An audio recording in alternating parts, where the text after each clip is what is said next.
Hello বন্ধুরা, আজকে একটা রহস্যময় পেন্সিলের গল্প নিয়ে এসেছি। যে পেন্সিল দিয়ে আপনি যেটাই আঁকবেন সেটাই বাস্তব হয়ে যাবে। ধরেন আপনার একটা বাইকের দরকার, ব্যাস সেটা এঁকে নেবেন আর তা বাস্তবে চলে আসবে। তো এমন একটা পেন্সিল আপনারা পেলে কি করবেন সেটা কিন্তু জানাতে ভুলবেন না। তো চলুন গল্প শুরু করা যাক। মুভি শুরু হয় ছোট্ট একটা বাচ্চা হেরল্ডকে দেখিয়ে, যাকে বইয়ের মধ্যে ড্র করা হয়েছে, আর সে বইয়ের দুনিয়াতেই থাকে। সে সাধারণ কোনো মানুষ নয়, তার কাছে একটা জাদুর পেন্সিলও আছে যেটা রং পার্পল, আর সে যা কিছুই আর্ট করত সেটাই বাস্তব হয়ে যেত। তার এই জাদুর পেন্সিলটা দিয়ে সে প্রথমে তার দুই বন্ধু মোজ আর পোচকে বানায়, যেন সব সময় তার এই বোরিং লাইফে তারা তার সাথে থাকে। তো এভাবেই হেসে খেলে আনন্দে তার দিন কাটছিল। সে আস্তে আস্তে বড় হতে থাকে আর বিভিন্ন প্রশ্ন তার মাথায় ঘুরতে থাকে। হেরল্ডকে যে এঁকেছিল তাকে সে ওল্ড ম্যান বলে ডাকতো।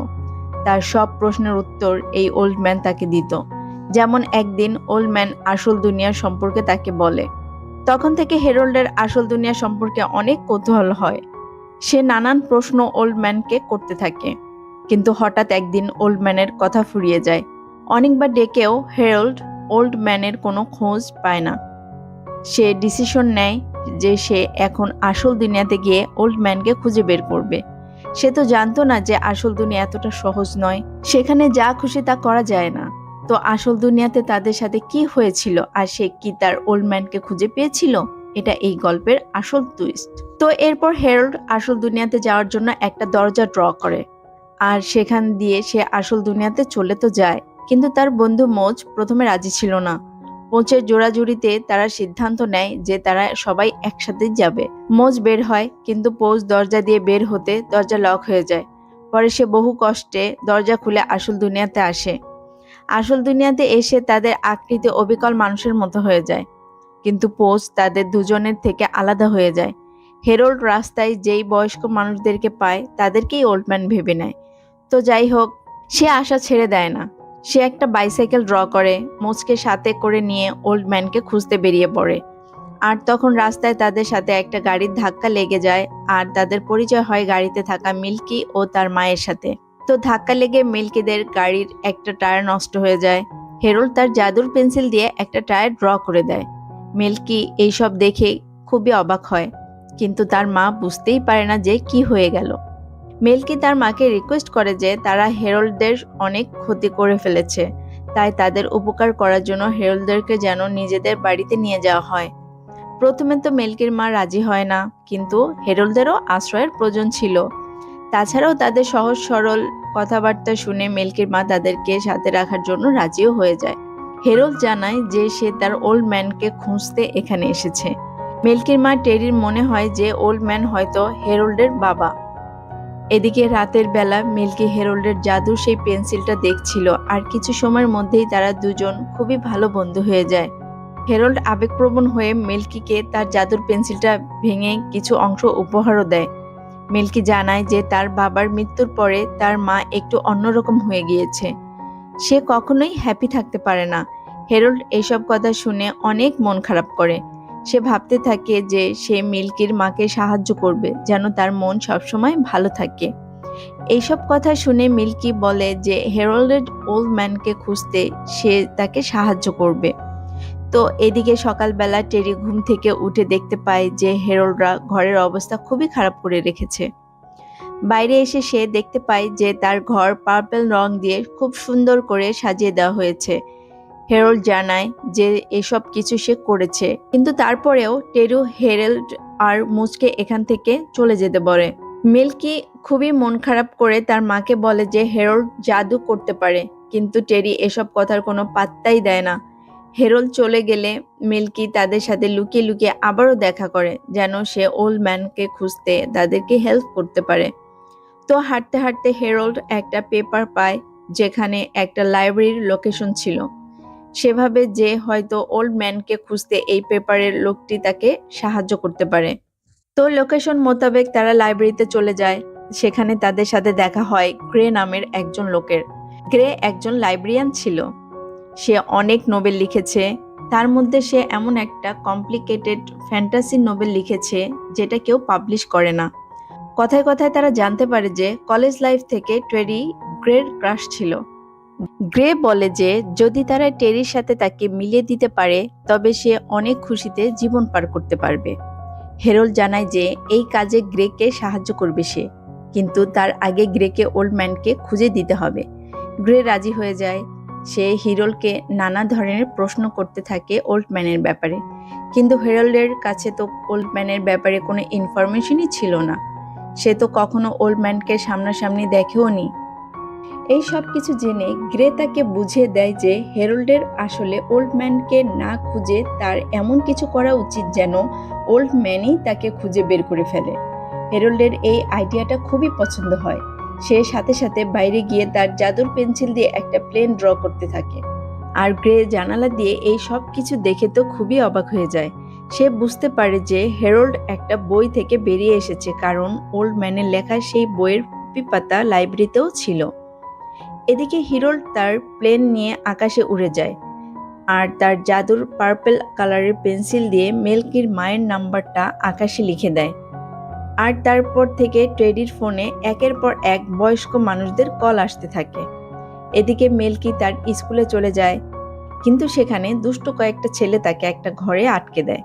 মেলকি হেরল্ডের দেয়া সেই জাদুর পেন্সিলটা দিয়ে একটা জন্তু আঁকিয়ে ফেলে আর তারপর এই জন্তুর সাহায্যে এসে ঘর থেকে বেরিয়ে আসে। এদিকে টেরি একটা সুপার শপে কাজ করত। হেরল্ড আর মোচ সেখানে গিয়ে টেরিকে জিজ্ঞাসা করে যে ওল্ড ম্যানের কোনো কল এসেছিল কিনা। টেরি তখনই বুঝতে পারে যে সকাল থেকে এত বয়স্ক লোকজনদের কল কেন তার কাছে আসছিল। হঠাৎ এমন সময় টেরির কাছে মেলকির স্কুল থেকে কল আসে। স্কুল থেকে জানানো হয় যে মেলকি কিছু বাচ্চাদেরকে আহত করে ফেলেছে। সে যেন দ্রুত স্কুলে চলে আসে। টেরি যাওয়ার সময় হেরল্ডকে তার কাজের দায়িত্ব দিয়ে যায়। হেরল্ড আর মোচ মাত্র 6 মিনিটে কাজ করে খুব বোরিং হয়ে যায়। সে শপে আসা মানুষদেরকে তার জাদুর পেন্সিল দিয়ে বিভিন্নভাবে সাহায্য করছিল, কিন্তু সাহায্য করতে গিয়ে সে শপের অনেক ক্ষতি করে ফেলে। ফলস্বরূপ টেরিকে চাকরি থেকে বের করে দেওয়া হয়। এসব দেখে টেরি খুবই রেগে গিয়েছিল বলে হেরল্ড তাকে একটা পিয়ানো ড্র করে দেয়। টেরি অনেক ইমোশনাল হয়ে গান গেয়ে কিছুটা শান্ত হয়ে যায়। আসলে টেরির পিয়ানো খুবই প্রিয় ছিল। তার হাজবেন্ডের মৃত্যুর পর থেকে সে পিয়ানো বাজানো ছেড়ে দিয়েছিল। এদিকে গ্রে তাদেরকে খুঁজতে খুঁজতে এখানে এসে পেয়ে যায়। হাতে তার ওল্ড ম্যানেজার এর লেখা সেই বই। সে দৌড়ে গিয়ে হেরল্ডের মোসের কাছে যায় আর তাদেরকে সবকিছু জানায় যে ওল্ড ম্যান আসলে কোথায় থাকে। আসলে ওল্ড ম্যানের আসল নাম ছিল রকেট। এই সময় আমরা পোস্টকেও দেখতে পাই। সে আসল দুনিয়াতে আসার পর থেকে হেরল্ডকে খুঁজতে গিয়ে নানা বিপদে পড়েছিল। অবশেষে সে তাদেরকে খুঁজে পায়, কিন্তু হেরল্ড আর মোস সহ তাকেও পুলিশে ধরে নিয়ে যায়, কারণ পোচ শীত লাগার কারণে একটা বাড়ি থেকে জ্যাকেট চুরি করেছে। এদিকে লকআপ থেকে বের হবার জন্য হেরল্ড একটা অ্যাডভান্স হাতুড়ি ড্র করে আর তারপর ওটার সাহায্য নিয়ে দেয়াল ভেঙে পুলিশ স্টেশন থেকে তারা বেরিয়ে আসে। তো পরদিন তারা সেই রকেটের বাড়িতে যাবার জন্য একটা মোটর বাইক ড্র করে আর এখানেই মিল্কিও তাদের সাথে যোগ দেয়। লেখক রকেটের বাড়ি তো তারা খুঁজে পায়, কিন্তু সেখানে তারা জানতে পারে যে রকেট অনেকদিন আগেই মারা গেছে। হেরল্ড প্রচন্ড মন খারাপ করে। সে ভাবতে থাকে যে তার জীবন হয়তো এখানেই শেষ। ভাবতে ভাবতে হেরল্ড ড্র করা সব কিছু গায়েব হয়ে যেতে থাকে। এমনকি তার প্রিয় বন্ধু মোজ ও পোচও গায়েব হয়ে যায়।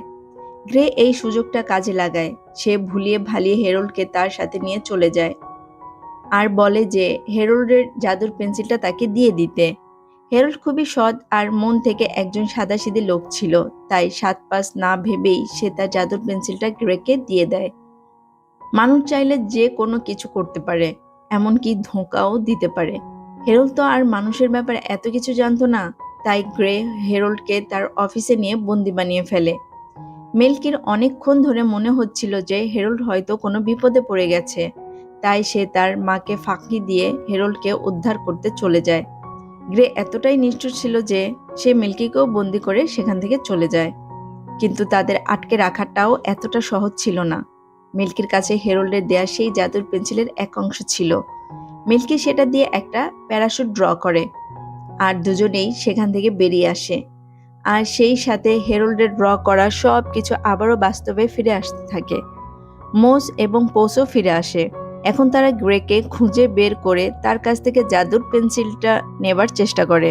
গ্রে বুঝতে পারে যে এই পেন্সিলটা সে বেশি টাইমের জন্য নিজের কাছেও রাখতে পারবে না, তাই সে বুদ্ধি করে পেন্সিলটা গিলে ফেলে। আর তারপর থেকে শুরু হয় তাণ্ডব, কারণ জাদুর পেন্সিলের সব জাদুর শক্তি গ্রের শরীরের মধ্যে ট্রান্সফার হয়ে যায়। সে তার আশেপাশে আগুনের লাভা তৈরি করে ফেলে। টেরি এখানে এসে এসব কিছু দেখে খুবই অবাক হয়ে যায়, আর এখন মিল্কির বলা সকল কথাগুলো তার বিশ্বাস হতে থাকে। অন্যদিকে তারা কেউই গ্রের সাথে লড়াই করে পারছিল না। তখন মিল্কি তার বানানো সেই ইমাজিনারি জন্তুটাকে ডেকে আনে, আর হেরল্ড একটা ফ্লাইং স্পাইডার ড্র করে যেন সেটা গ্রের পেটের মধ্যে গিয়ে সে জাদুর পেন্সিলের অবশিষ্ট অংশটা বের করে নিয়ে আসতে পারে। আর এইসব করতে পোস সেই ফ্লাইং স্পাইডারকে অনেক হেল্প করে। আর ফাইনালি পেন্সিলটা উদ্ধার করার পরে তারা দেখতে পায় যে গ্রে অনেক মন মরা হয়ে গিয়েছে। হেরল্ড মন থেকে এতটাই সরল ছিল যে সে গ্রেকে তার লেখা সেই ফ্যান্টাসি দুনিয়ার মতো একটা দুনিয়া বানিয়ে দেয়, যে ফ্যান্টাসি দুনিয়ায় আরো একজন টেরি ছিল। কারণ আমরা তো সবাই জানি যে গ্রের ক্রাশ ছিল টেরি। গ্রে মন থেকে অনেক খুশি হয়, তার ফ্যান্টাসি দুনিয়াতে চলে যায়। আর তারপর হেরল্ডরা সবাই মিলে আবারও ওল্ড ম্যানের বাড়িতে চলে যায়। সেখানে গিয়ে হেরল্ড জানতে পারে যে তাকে কেন বানানো হয়েছিল। তাছাড়া লোকটি মারা যাবার আগে তার জন্য একটা চিরকুট লিখে রেখে গিয়েছে। সেখানে লেখা ছিল যে হেরল্ড মানুষের জীবনের অর্থ যেন বুঝতে পারে, যার জীবন যেমন তাকে তা নিয়ে খুশি থাকার মানে বোঝাতে পারে। হেরল্ড এই সব কিছু জেনে খুবই খুশি হয় আর সিদ্ধান্ত নেয় যে তারা নিজেদের দুনিয়াতে ফিরে যাবে। তো ফিরে যাবার সময় মিল্কি তাদেরকে গুড বাই জানায়। আর হেরল্ড ফিরে যাবার আগে মিল্কি তাদের বিভিন্ন কালারের একটা পেন্সিল বক্স গিফট করে। আগে তো হেরল্ডের দুনিয়ায় শুধু পার্পল কালারের ছিল, কিন্তু এখন মিল্কির দেয়া রং দিয়ে হেরল্ড বিভিন্ন রঙের জিনিসপত্র ড্র করতে পারে। আর এভাবেই তারা সবাই নিজ নিজ ইমাজিনারি দুনিয়াতে হ্যাপি জীবন কাটাতে থাকে। এভাবেই সবাই তাদের নিজ নিজ ইমাজিনারি দুনিয়াতে হ্যাপি জীবন কাটাতে থাকে। আর মুভিটা এখানেই শেষ হয়ে যায়। সো আল্লাহ হাফেজ।